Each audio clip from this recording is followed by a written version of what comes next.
Within the last 30 minutes, a hearing wraps up in a lawsuit against Ohio with no decision made. This lawsuit is about a Board of Education overhaul law that was set to go into effect tomorrow. We thank you for joining us today for NBC4 at 5. I'm Jared Smalley. And I'm Sierra Johnson in for Jennifer Bullock. NBC4 State House reporter Natalie Fahmy has been in the courtroom all day, and she joins us live now to tell us where this law stands. Natalie?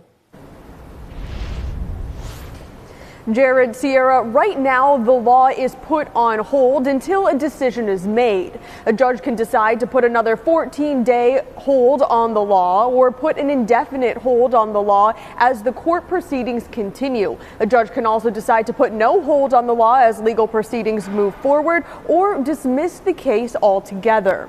The law in question was passed in the state budget at the end of June. The legislation overhauls the Department of Education and creates a new Department of Education and Workforce. Currently, there's a 19-member state school board, of which 11 members are elected by the people and 8 appointed by the governor. But under the new law, the governor will select a director for this department, and most of the powers of the State Board of Education will be transferred to the new department and director.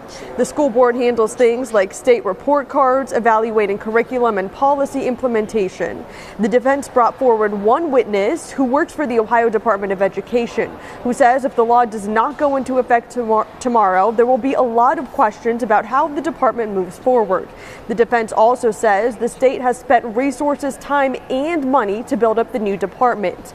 But the plaintiff argues the budget allows an additional 90 days after tomorrow to complete the transition. The defense called 3 witnesses, including 2 parents who happen to sit on the state board. The parents say the new department would diminish the accountability of the State Board of Education and make it less accessible to the public.